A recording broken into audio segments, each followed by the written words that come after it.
ನಾವಿವತ್ತು ಘಟಪ್ರಭಾ ಹತ್ರ ಪಾಮಲ್ದಿಣ್ಣಿ ವಿಲೇಜ್ ಅಲ್ಲಿ ಇದೀವಿ. ಅಣ್ಣ ನಮಸ್ತೆ. ನಮಸ್ತೆ. ನಿಮ್ ಹೆಸರು? ಮಲ್ಲಪ್ಪ ಹುಲಿ. ಮಲ್ಲಪ್ಪ ಹುಲಿಕಟ್ಟಿ ಅವರು ಈ ಅರ್ಶನ ಬೇಯಿಸ್ತಾ ಇದಾರೆ. ಇಲ್ಲಿ ನೋಡ್ಬೋದು, ಇಲ್ಲಿ ಒಂದು ಸ್ಟೀಮರ್ ಇದೆ. ಇಲ್ಲಿ ಅರ್ಶನ ಬೇಯೋದಕ್ಕೆ ಒಂದು ಸೆಪರೇಟ್ ಮಿಷಿನ್ ಇದೆ. ಇಲ್ಲಿ ಕುದಿಸೋದಕ್ಕೆ ಅಂತಾನೆ ಸೆಪರೇಟ್ ಮಿಷಿನ್ ಇದೆ. ಸೊ ಬನ್ನಿ ಇದ್ರ ಬಗ್ಗೆ ಇವತ್ತು ಅರ್ಶನ ಹೇಗೆ ಕುದಿಸ್ಬೇಕು, ಏನೇನ್ ಮಾಡ್ಬೇಕು ಅಂತ ತಿಳ್ಕೊಳ್ಳೋಣ. ಅಣ್ಣ, ಅರ್ಶನ ಸುಮಾರು ನಿಮ್ಗೆ ಒಂದ್ ಎಕರೆಗೆ ಎಷ್ಟು ಬರುತ್ತೆ ಅಣ್ಣ ಇಳುವರಿ? ಎಕರೆಕ 30ರಿಂದ 35 ಕ್ವಿಂಟಲ್ ತನಕ ಬರುತ್ತೆ. 30ರಿಂದ 35 ಬರುತ್ತೆ. ಅಣ್ಣ, ಇವಾಗ ನೀವು ಅರ್ಶನ ಯಾವ್ದು ಮೇಜರ್ ಆಗಿ ವೆರೈಟಿ ಹಾಕಿದ್ರಿ? ಈಗ ನಾವು 10 ಸೇಲಂ ವೆರೈಟಿ ಜಾಸ್ತಿ. ಎಲ್ಲ ಸೇಲಂ ಕರ್ಪನ್ ಕೇಳ್ರಿ. ಸೇಲಂ ಜಾಸ್ತಿ. ಅಣ್ಣ, ಇವಾಗ ನೀವು ಈ ಅರ್ಶನದ್ದು ಇಲ್ಲಿ ಕುಚ್ಚೋದ್ ಇಟ್ಟಿದ್ದೀರಾ. ಈ ಮಿಷಿನ್ ಏನು ಇದೇನು ಎರಡು ಏನಕ್ಕಿದೆ ಅಣ್ಣ? ಇದು ಇದ ಕುಕ್ಕರ್ ಅದ. ಇದ ನೀರ್ ತುಂಬುದು. ನೀರು ಕಾದ ಮಲ್ತ ಕುಗದ್ಮೇಲೆ ಅರ್ಶನ. ಓಕೆ, ಇಲ್ಲಿ ನೀವು ಸೌದೆ ಎಲ್ಲ ಹಾಕಿ ಕುದಿಸ್ತೀರಿ, ಇಲ್ಲಿ ನೀರ್ ಹಾಕಿರ್ತೀರಿ. ಇಲ್ಲಿ ಬರೋ ಹೊಗೆಯಿಂದ ಇದು ಕುದಿಯತ್ತೆ. ಇದರಲ್ಲಿ ನೀವು ಏನ್ ಹಾಕ್ತೀರಣ್ಣ? ಅರ್ಶನ ಒಂದೇ ಹಾಕ್ತೀರಿ? ಅರ್ಶನ ಒಂದ. ಈ ಡಬ್ಬಿ ಪೂರ್ತಿ ತುಂಬಿಸ್ತೀರಿ ಅಣ್ಣ? ಹಸಿ ಅರ್ಶನ? ಹಸಿ ಅರ್ಶನ ಫುಲ್ ತುಂಬುದು. ಹಸಿ ಅರ್ಶನ ಫುಲ್ ತುಂಬುದ್ರನ್ನ ಒಣಗಿದ ಮೇಲೆ 2ರಿಂದ 2.5 ಕ್ವಿಂಟಲ್ ತನಕ ಬಂದಿದ್ರಿ. ಎಲ್ಲ ಒಣಗಿದಾಗಿ 2ರಿಂದ 2.5 ಕ್ವಿಂಟಲ್ ವರೆಗೆ ಒಂದು ಡಬ್ಬಿ ಆಗುತ್ತೆ. ಒಂದ್ ಡಬ್ಬಿ. ಆಮೇಲೆ ಇದು ಸುಮಾರು ಎಷ್ಟೊತ್ತು ಕುದಿಸ್ತೀರಣ್ಣ? ಈಗ ನೀರ್ ಕಾಯ್ತಕ ಲೇಟ್ ಆಗೈತ್ರಿ. ಒಂದ್ ಅರ್ಧ ತಾಸು ಬೇಕ್ರಿ ನೀರ್ ಕಾಯ್ಬೇಕಾರ. ಆಮೇಲೆ 20 ನಿಮಿಷಕ್ಕೊಂದ್ ಡ್ರಮ್ ಬರ್ತದ. ನೀರ್ ಕಾದ್ಮೇಲೆ 20 ನಿಮಿಷ ಕುದಿಸ್ತೀವಿ, ಒಂದು ಡ್ರಮ್ ಆಗತ್ತೆ. ಒಂದ್ ಡ್ರಮ್. ಒಂದ್ ಎಕರೆಗೆ ಎಷ್ಟು ಡ್ರಮ್ ಬೇಕಾಗತ್ತೆ? ಒಂದ್ ಎಕರೆಕ 30 ಕ್ವಿಂಟಲ್ ಆದ್ರೆ 15 ಡ್ರಮ್ ಬೇಕೈತ್ರಿ. 15 ಡ್ರಮ್. 30 ಕ್ವಿಂಟಲ್ ಅಂದ್ರೆ 15 ಡ್ರಮ್ ತನಕ ಬೆಳದೈತಿ. ಜಾಸ್ತಿ ಹಂಗೈತಿ. ಈಗ ಒಂದೊಂದ್ ಪ್ಲಾಟ್ ಇಳುವರಿ ಕಡಿಮೆ ಬೀಳ್ತಾವ, ಒಂದೊಂದ್ ಹೆಚ್ಚು ಬೀಳ್ತಾವ. ಅದ್ರ ಮೇಲೆ ಡಿಫ್ರೆಂಟ್.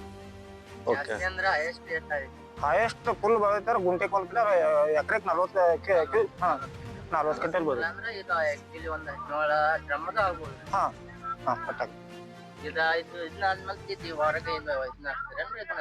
ಒಣಗಿಸ್ಬೇಕಲ್ಲ. ಮ್ಯಾಟ್ ಹಾಸಿದ ಬಡ್ಯಾಗ ಅರಿಬಿ ಹಾಸೋದು, ಇಲ್ಲಾಂದ್ರೆ ಬಡ ನೆಲಕು ಸುರುತ್ತಾರ. ಮ್ಯಾಟ್ ತಂದು ಒಂದ್ ಬಡ್ಯಾಗ ಹಾಸೋದು, ಅದನ್ನ ಸುರ್ಕೋತ್ ಹೋಗುದು. 21 ದಿನ ಒಣಗಿಸ್ತೀವಿ. 21 ದಿನ ಆದ್ಮೇಲೆ ಅದು ಪುಡಿ ಆಗ್ಬಿಡತ್ತೆ. ಹೆಂಗಿರತ್ತ? ಇಲ್ರಿ, ಗಟ್ಟಿ ಇರ್ತವೆ. ಮುರಿಯಂಗಿಲ್ರಿ. ಹಸಿನ್ ಬಿಡಿಸ ಇದ್ರಿ. ಅದನ್ನ ಪಾಲಿಶ್ ಮಾಡಿ ಬೇಕಾದ್ರೆ ಸಂಗ್ಲಿ ಕಳಿಸ್ತು. ಇಲ್ಲಾಂದ್ರೆ ನಾರ್ಮಲ್ ಇಲ್ಲೇ ವ್ಯಾಪಾರಿಗರು ಬಂದು ಇಲ್ಲೇ ಕ್ವಿಂಟಲ್ ಮೇಲೆ. Okay okay okay. ಸೊ ಇದನ್ನ ಫಸ್ಟ್ ಕುದಿಸಿ, ಹಸಿ ಅರ್ಶನ ಏನಿರುತ್ತೆ ಅದನ್ನ ನೀವು ಒಂದು ಬುಟ್ಟಿಗೆ ಹಾಕಿ, ಆ ಬುಟ್ಟಿನ ಇದ್ರ ತುಂಬಿಸ್ತೀವಿ.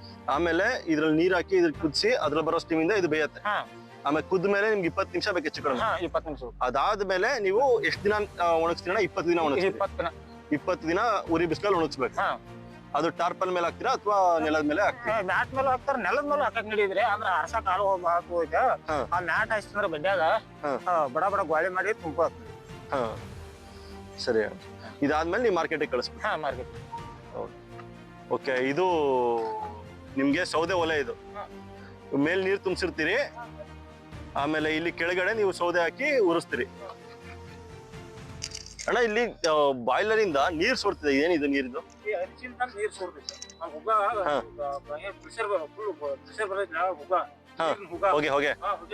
ಅದರಿಂದ ನೀರು ಅರ್ಶನ ಬೆಂದಿರೋದು ನೀರದು ಸ್ಟೀಮ್ದು.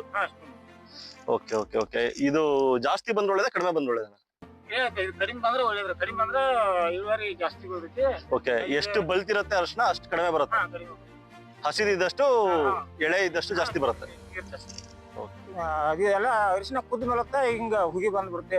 ರೈಸ್ ಅನ್ನ ಹಂಗ ಕುಕ್ಕರ್ ಹಾಕನ ಇದಾಗ್ತೈತಿಲ್ಲ ಆ ಟೈಪ್. ಇದೆಲ್ಲ ಕುದ್ದ ನಂತರ ಹಿಂಗ ಇದಾಗತ್ತೆ, ಹುಗಿ ಆಗತ್ತೆ. ಇದು ಹುಗಿ ಹತ್ಬಿಟ್ಟು ತೆಗೆದ್ಬಿಡುದು. ಈಗ ತರ ಕುದಿಸಿ ರಾಗಂಗ್ ಹಾಕ್ಬಿಟ್ರೆ ಹಾಕಿದ್ರೆ 21 ನಿಮಿಷ ಬೇಕು. 21 ದಿನ ಹಿಂಗೆ ಒಣಗಿಸ್ತೀವಿ ಬಿಸಿಲಲ್ಲಿ. 21 ನಂತರ ಒಪ್ಪಿಸ ನಂತರ ಎಲ್ಲ ಇದನ್ನ ಮಾಡಿ ತುಂಬಿ ಇದನ್ನ ಮಾಡಿ ಚೀಲ ತುಂಬಿ ಇದನ್ನ ಮಾಡಿದ್ರೆ ಅದರ ಇದು ಏನಿಲ್ಲ ಇದು ಚಿಕ್ಕಿಸಿಲ್ಲ. ಈ ತರ ಇಲ್ಲಿ ಮಧ್ಯ ಇದು ಏನೈತಿಲ್ಲ ಇದೆಲ್ಲ ಹಚ್ಚಿಸಿ ಇದಾಗಿಬಿಡ್ತೈತೆ.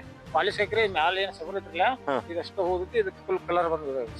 ಓಕೆ, ಒಳಗಡೆ ಮೇಲ್ಗಡೆ ಪತ್ರನು ಕಲರ್ ಬರುತ್ತೆ. ಇದೆಲ್ಲ ಹೋಗುತ್ತೆ. ಇವಾಗ ಮಧ್ಯದ ಮಾತ್ರ ಬರುತ್ತೆ ಕಲರ್. ಮಧ್ಯದಾಗ ಇದು ಅಷ್ಟ ಬರ್ತೈತಿ. ಇದೆಲ್ಲ ಒಣಗಿದ ನಂತರ ಗಾರಕ್ಕೆ ಹಾಕಿದ್ರೆ ಇದೆಲ್ಲ ಮೇಲಿಂದೆಲ್ಲ ಪಾಲಿಶ್ ಹಾಕಿ ಹೋಗ್ತೈತಿ. ಇದು ಒಳಗಿಂದ ಇದು ಹೆಂಗೈತೆ ಹೆಂಗ್ ಕಲರ್ ಹೋಗುತ್ತೆ. ಓಕೆ, ಸೊ ಇಲ್ಲಿ ನೋಡ್ಬೋದು ಇವ್ರ ಅಣ್ಣವ್ರು ಏನ್ ಹೇಳ್ತೀರಾ ಅಂತ ಹೇಳಿದ್ರೆ, ಇದು ಅರ್ಶನ. ಇವಾಗ ಇನ್ನೂ ಒಂದೇ ದಿನ ಒಣಗಿರೋ ಅರ್ಶನ ಇದು. ಈ ತರ 21 ದಿನ ಒಣಗಿದ್ಮೇಲೆ ಇಲ್ಲಿ ಮಧ್ಯದ್ದೇನಿದೆ, ಮಧ್ಯದ್ದು ಮಾತ್ರ ಬಣ್ಣ ಉಳಿಸ್ಕೊಂಡಿರುತ್ತೆ, ಸುತ್ತದ್ದು ಒಣಗಿ ಬಿದ್ದೋಗ್ಬಿಡುತ್ತೆ ಪಾಲಿಶ್ ಮಾಡ್ಬೇಕಾರೆ. ಹಾ, ಸೊ ಏನಂತ ಹೇಳಿದ್ರೆ ಈ ಮಧ್ಯದ್ದೇನಿದೆ ಇದಕ್ ಮಾತ್ರ ರೇಟ್. ಸೊ ಇದಕ್ಕೆ ನಿಮ್ಗೆ ಎಷ್ಟು ಕೊಡ್ತೀರ ಅಣ್ಣ ರೇಟ್? ಇದಕ್ಕೆ ರೇಟ್ ಇದೆ, ಇದಕ್ಕೆ 14ರಿಂದ 16 ಹೆಂಗ್ ಕ್ವಾಲಿಟಿ ಹೆಂಗ್ ಬರ್ತೈತ್ರಿ ಆಮೇಲೆ ಈಗ ಸದ್ಯ 14 ತನಕ ಐತ್ರಿ. 14,000 ಕ್ವಿಂಟಲ್. ಕ್ವಿಂಟಾಲ್ಗೆ 14,000. ನೀವು ಬೇಯಿಸಿರೋದು ಒಣಗಿಸಿರೋದು ನಿಮ್ಗೆ 14,000 ಒಂದು ಕ್ವಿಂಟಾಲ್ ಬರುತ್ತೆ. ಓಕೆ, ಕ್ವಾಲಿಟಿ ಚಲೋ ಇತ್ತಂದ್ರ 16-17,000 ಬೀಳುತ್ತೆ. 18 ತನಕ ಐತಿ. 18,000 ವರೆಗೂ ಹೋಗುತ್ತೆ ಕ್ವಾಲಿಟಿ ಚಲೋ ಇತ್ತಂದ್ರೆ. ಓಕೆ, ನೀವು ತುಂಬಾ ರೈತರಿಗೆ ಒಳ್ಳೆ ಮಾಹಿತಿ ಕೊಟ್ಟಿದ್ದೀರಾ, ಧನ್ಯವಾದಗಳು.